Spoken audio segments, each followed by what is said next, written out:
Excellent. Thank you, Nina. I appreciate it. I'm very pleased to be here today. Thank you so much for the invitation.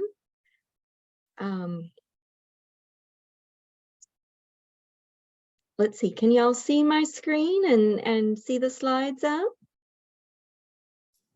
Yes. Excellent. Thank you so much. Again, I'm pleased to be here. Thank you so much for the invitation. My name is Sarah Klick. I'm a licensed clinical social worker in the state of Virginia. I work for InnovAge PACE, and my title is that I'm the manager of behavioral health services to the East. That's over Virginia and Pennsylvania. I've been providing direct patient care in Virginia in 2 of our PACE centers, and then balancing that with the management as well. I'm excited to be talking to y'all as care coordinators because as I say to folks, I'm a licensed clinical social worker. I'm able to do psychotherapy, but the reality of our support network is that it takes a lot of coordination. So the boots on the ground, the people that are patient facing, that work that we do to build our system and pull the pieces together is essential for making it work. So again, thank you. For today's presentation, I'm just going to touch on the model of care for PACE. Rich is going to provide more of a framework, more of a explanation, just description of PACE as a model. I just want to introduce where behavioral health fits into that. We're going to talk about loneliness and social isolation, and the definitions, impact, scope of the problem, risk factors, and hopefully get some interventions in there to empower you guys to take things forward for y'all, for your residents. I do also want to touch on suicide in the older adult population, awareness and intervention for that. Okay.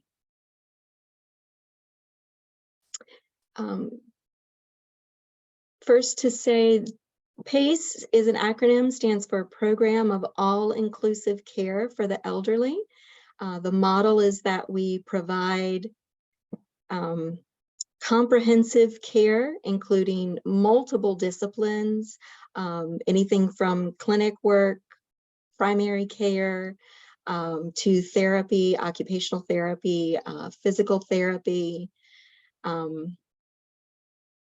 I'm sorry, I just realized I'm not positive my slides are on the right screen. Can you see this? Yep, we see the all-inclusive care PACE is what I'm seeing. Okay, and then perfect. We can see to the right your next slide as well. Oh, okay, let me.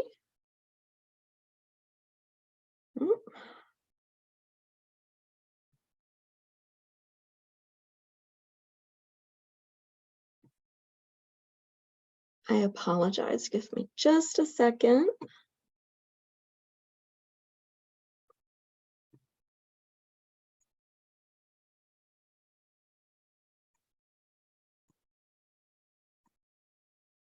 Oh, sorry.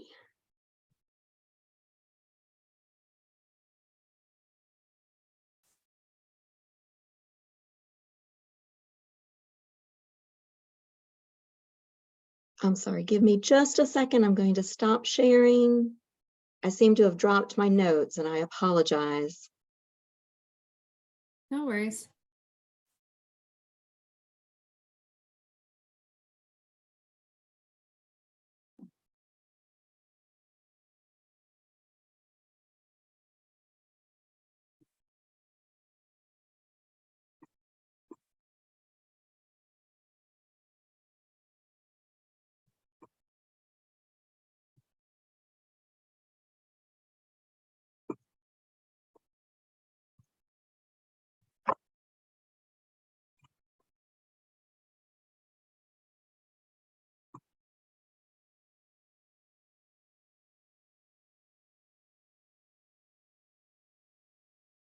Okay, thank you for that. I like to joke, I started the pandemic while I was still in a dialysis clinic, so I never got all of this technology down quite as smoothly as I would have liked to. No worries. Now we just see your like the main screen, so I think you're good to go. Okay, perfect. Okay, so yes, PACE, the program of all-inclusive care for the elderly. Rich is going to provide you with more information about that, multiple disciplines in one model.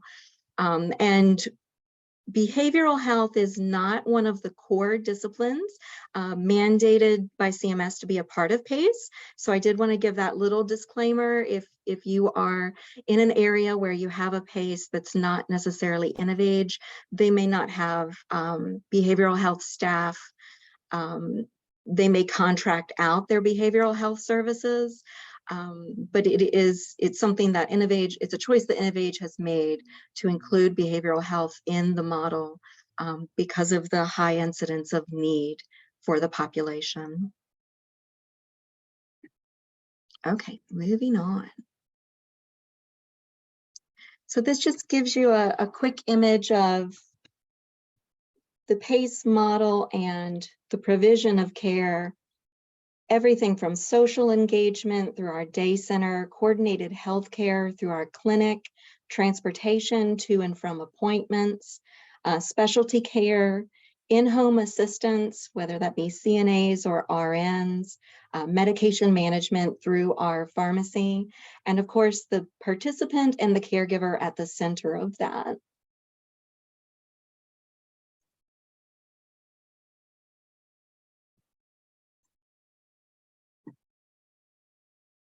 Oh goodness, I apologize again. There it went.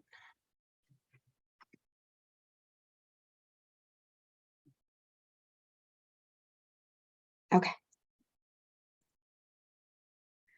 Okay, loneliness and social isolation. Loneliness, to start off with, to differentiate between the two, loneliness is defined as the feeling of being alone. That's the emotion that's attached to it. Social isolation is more of a reflection on social connections. That's the networking. The reason we define the terms and make that distinction is because isolation can lead to feelings of loneliness. So a breaking of those social connections can lead to those feelings. But sometimes we see feelings of loneliness developing without the isolation because of the ways that the individual perceives their situation. And those distinctions are important because that gives us a place to start with counseling if we're sensing that the source of the loneliness is more of a perception, and the social connection may still exist or may be able to be built upon. As far as the impact of the problem, there was a 2020 study in the National Academies of Sciences, Engineering, and Medicine that cited that loneliness and isolation significantly increase a person's risk of premature death from all cases. And the risk actually rivals the risk that comes with smoking, obesity, and physical inactivity. As far as cardiovascular risk, loneliness and isolation are associated with a 29% increased risk of heart disease and a 32% increased risk of stroke. As far as cognitive decline, there's a 50% increased risk of dementia. And as far as hospitalization and ED visits, a 68% increased risk of hospitalization and a 57% increased risk of ER visits. Those numbers are staggering. When I read that, it shocked me that that they've been able to capture that data and that the data supports very much what we've been concerned about all along, that isolation is a significant health factor. So as far as the scope of the problem, this is truly a global issue. In 2020, the UN General Assembly named the next decade the decade of healthy aging, in recognition that our aging population needs focus as far as their unique needs. And in 2021, the World Health Organization released an advocacy brief calling for political prioritization of resources to address the issue of social isolation and loneliness in this category of individuals in our aged population. This is staggering that this is a global phenomenon. It's not a uniquely American situation. It's something that we see worldwide, that isolation among our older adults is significantly impacting health outcomes. And so fortunately, this designation from the UN, this recognition from the WHO, calls upon us to devote resources towards researching this more.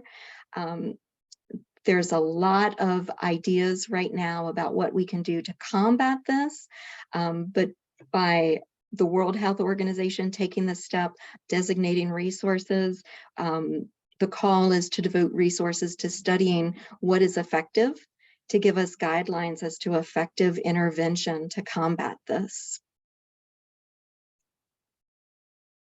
Okay, risk factors. Dr. Stephen Cole, the director of the Social Genomics Core Laboratory at the University of California, Los Angeles, wrote that loneliness acts as a fertilizer for other diseases. The biology of loneliness can accelerate the buildup of plaque in arteries, help cancer cells grow and spread, and promote inflammation in the brain, leading to Alzheimer's disease. Again, that's a powerful statement. It really grabbed me when I read that. I think it's a powerful image to see it as a fertilizer for other diseases.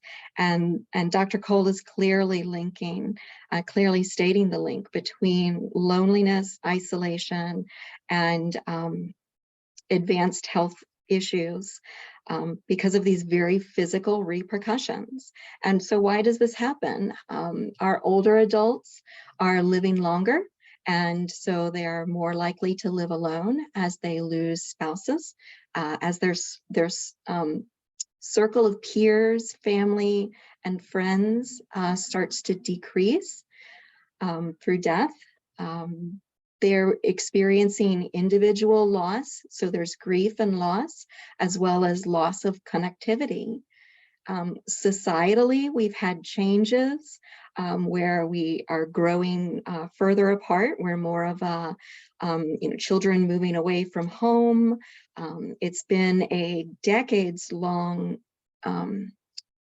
trend to see movement away from our traditional communities of faith. Churches are aging, and so the communities that are folks that are now 80 years old, 60 years ago when they were in their childbearing years and growing families in their communities and making connections through communities of faith, now 60 years later, those communities are shifting and changing. It's a broader part of a broader societal change. Other risk factors include generational views on mental health problems. I'm sure we all have an older family member that has that belief that you pull yourself up by your bootstraps, and that's not uncommon generationally to have that perspective. Another risk factor is the societal role change. These older folks are retiring, and the reality is that our society devalues older adults.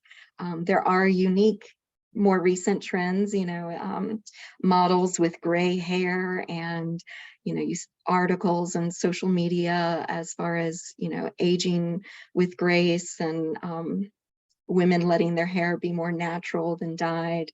But overall, we still do have a society that tends to devalue our older adults. These are also years of financial insecurity. Often folks didn't plan to live as long as they are, or they weren't able, they had barriers to saving for the length of the retirement that they're having. Then you add on top of that physical health problems that come naturally with age, those physical health problems impacting mobility, which can limit access to the things people once used to cope. And then, of course, our most obvious risk factor for isolation, COVID-19. None of us expected to have this pandemic experience. Isolation and being quarantined was, I don't think that was on anybody's radar. And so it's been a significant risk factor. It's amplified risk for isolation and reducing connectivity. Okay, so what can we do to intervene? What can we do to help? When I started to look at interventions, I think that it's feasible to say that a silver lining of COVID-19 has been, it was a very dramatic experience for all of us, but it showed how creative we can be. During COVID, there was a massive expansion of digital resources, and we're continuing to work and develop to make online support more user-friendly, and that is extending to making it user-friendly for our older adult population.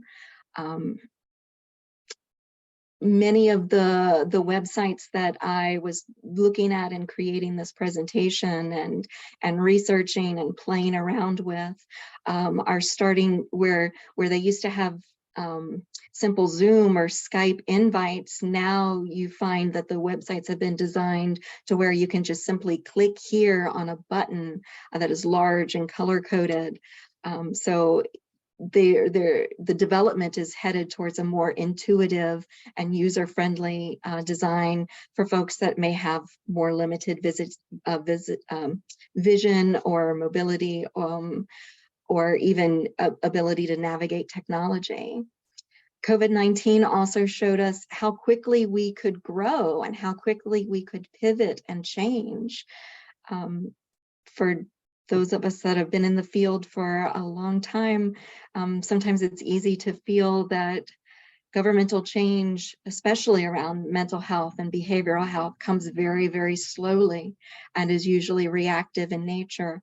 But COVID-19 was an example of how rapidly we can react. Service networks expanded and became more comprehensive for building on what was already in place. One of my favorite examples is the Meals on Wheels program, nutritional programs with a delivery model where they already had people coming to homes to drop off meals.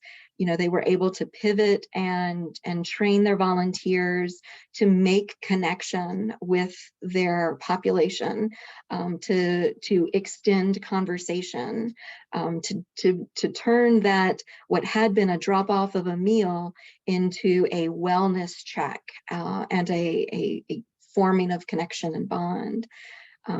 Perfect example of how we were able to build on a network that was already in place. Local agencies already also creating databases to connect needs with resources.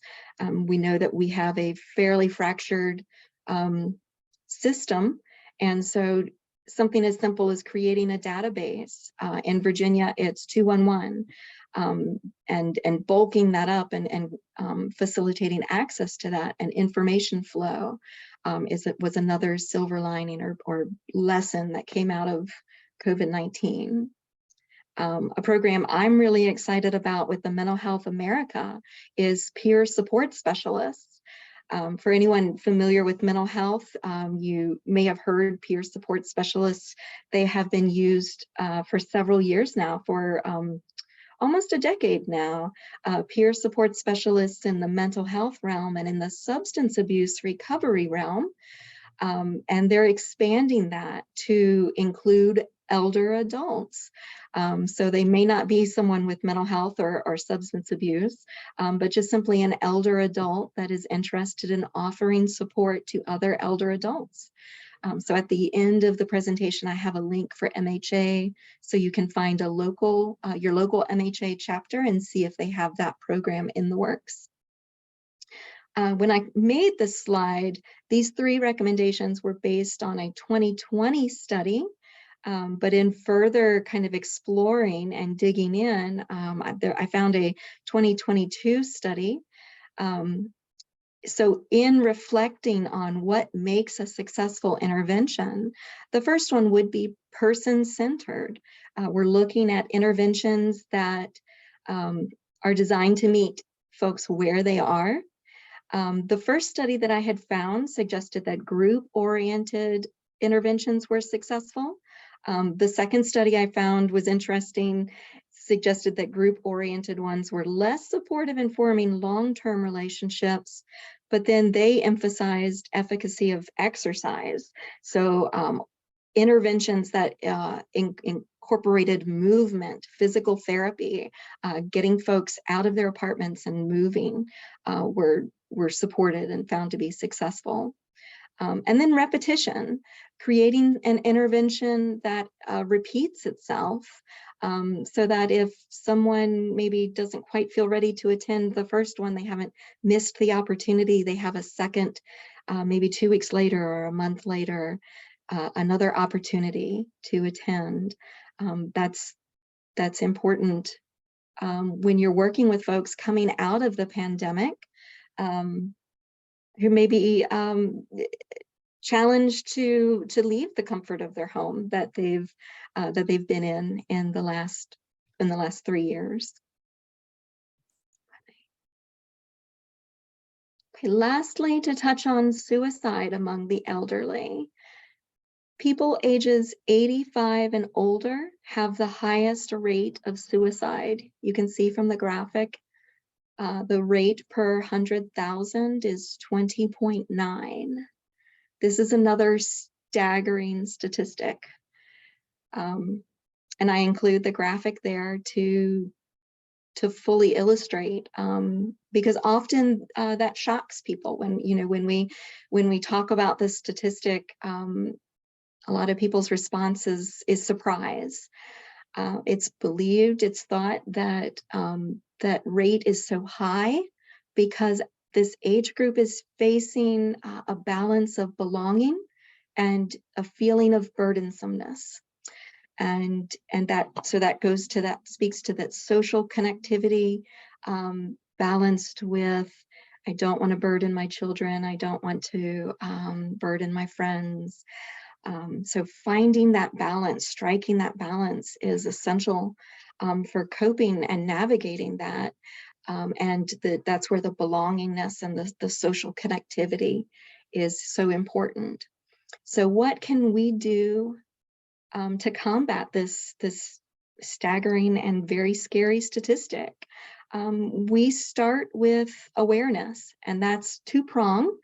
The first part of that is awareness of our own biases. Without awareness of this statistic, it may be easy to misperceive this phase of life as a peaceful time of reflection. Maybe we're projecting our own feelings. Aunt Sally is happy to have lived this long. Something that I hear all the time is, it's better than the alternative. When talking about a long life or living to these elder years.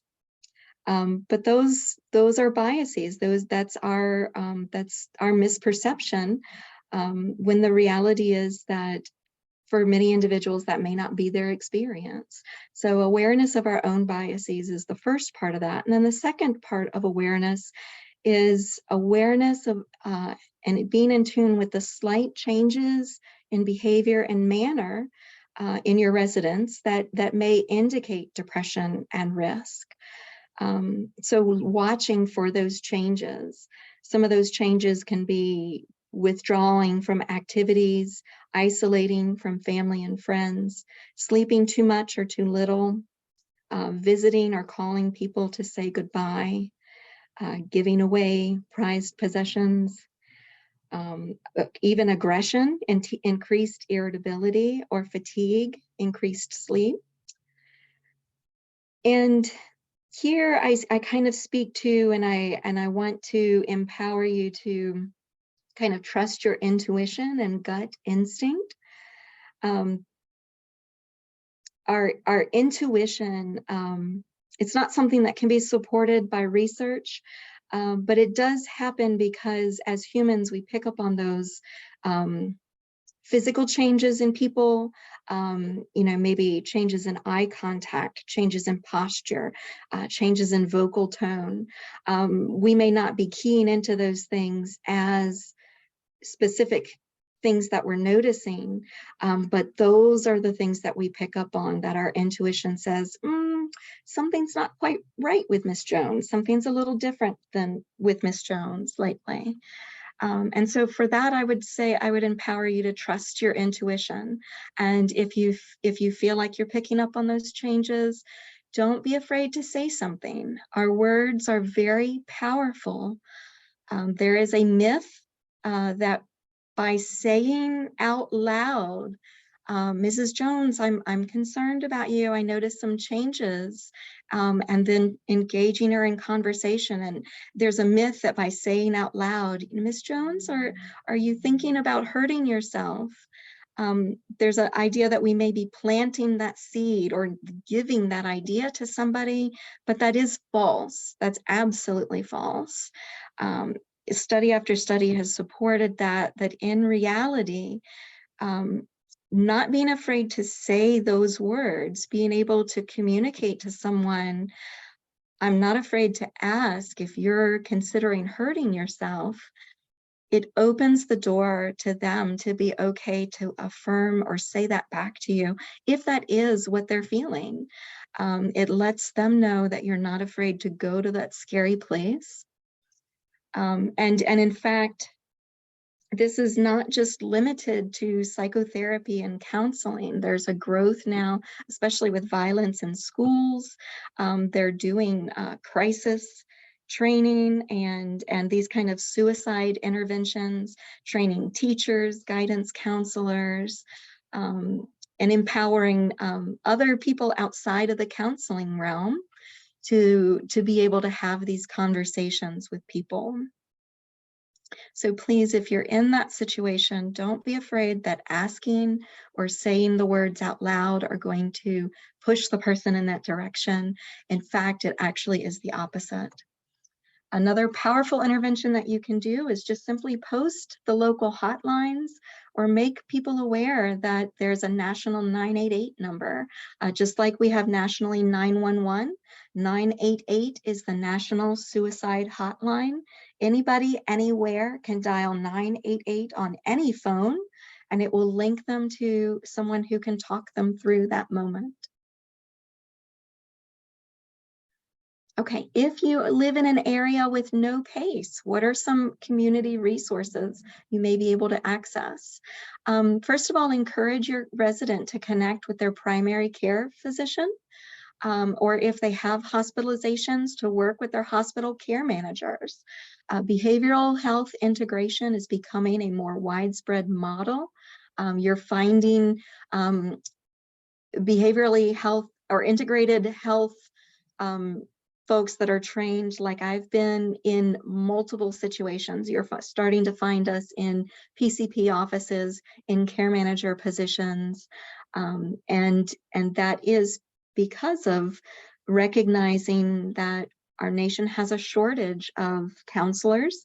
We have a shortage of psychiatry, so we have to find different ways to get that access through primary care offices and finding access where patients are. This is the link to, and you'll get the slides. This is the link to MHA. So you can find if you have a local MHA office that may have that peer support program or may have other mental health resources that you're interested in. Support Groups Central is an excellent website. When I was describing being able to just click on a large colored button rather than go through a Zoom invite, Support Groups Central is a perfect example of that. The AA community has done an exceptional job adjusting to the pandemic. I have a participant that goes to 24-hour meetings in Australia. So the fact that that resource is available when 3 years ago we wouldn't have even thought about something that creative, that's a wonderful intervention. I also included the websites for National Institute on Aging and the CDC, again, parallel to where the UN and who are going. This is a global program, so you're going to start to find more access to information and resources like this on a national level. Okay, finally, here's my contact information. I'm more than happy to take questions. I'm more than happy to, if you want to email me directly with any questions after the presentation. I am licensed in Virginia, so if it is more of a clinical question, I can consult without providing clinical guidance out of state, but I'm happy to provide any information or follow-up. And again, thank you again for the opportunity. I appreciate it and would love if you have any questions. Thank you, Sarah. I appreciate all the wonderful information. Do any of our members on the call have any questions for Sarah or anything that you would like to add? You can either use the chat or you can unmute yourselves and ask at this time.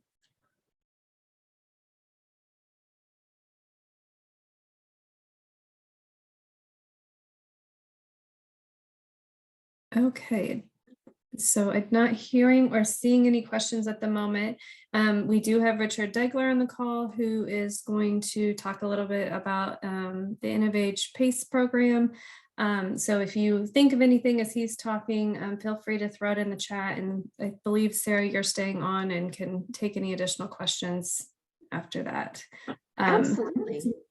And yes, Sid, I do see the slides will be available. I'm going to send those out in an email along with the link of the recording to everyone so that they have access to all of that here later this afternoon. All right.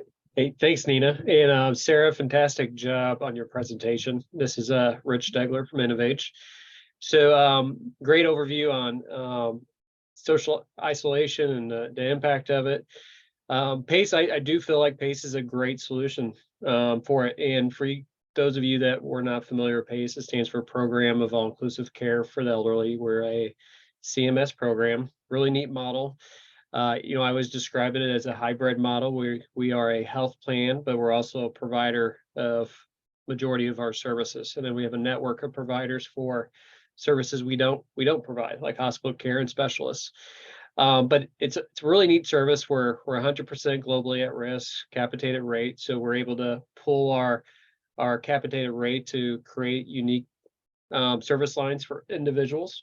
I would encourage you, if you don't have PACE in your center, to go to the National PACE Association's website and find a PACE center that does fall in your center or your zip codes.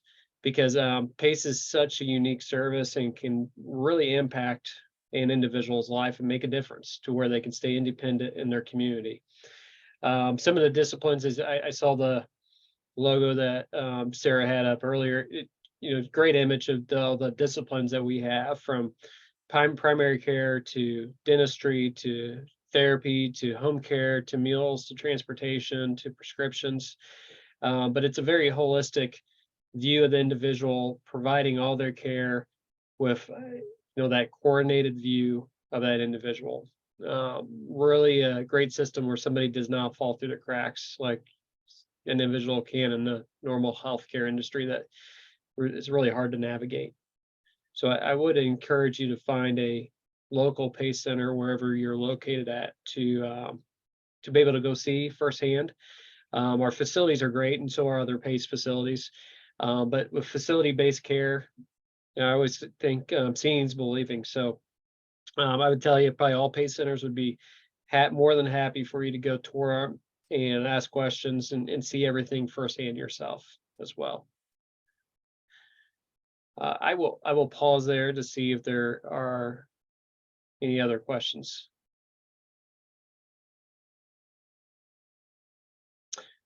No, actually, real quick, Nina, I will also add, qualifications for the program are pretty simple too, as you are looking at your residents. They have to be 55 and up. They have to live in the zip code catchment area for whatever PACE program is in your area. They have to be financially qualified, which we are able to help people that are Medicaid eligible or on straight Medicaid, and or are a dual where they have Medicare and Medicaid together, and then be in nursing home eligible of care, which usually means anywhere from, depending on what state you're in, 2 to 5 ADLs, which we're the PACE provider is more than happy to help the individual assess them and find the need there as well. But those are the quick, easy check marks to easily identify somebody that could potentially be eligible for PACE. And PACE companies always have a enrollment team that are on the street, able to meet the individuals in person and their family to go through the options and help walk them through that process to get enrolled into the program. Unlike Medicare Advantage, our program enrolls year-round. Once a month, we're able to enroll participants into it. And so if you have any other questions, please let us know. But I do thank you for your time being on this presentation and learning more about PACE and then also social isolation. Thank you, Richard. Appreciate all of that information. Does anyone else on the call have any questions or comments for either Sarah or Richard?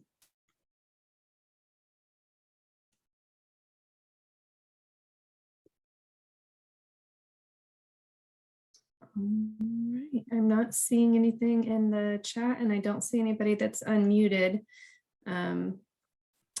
So you have Sarah's contact information.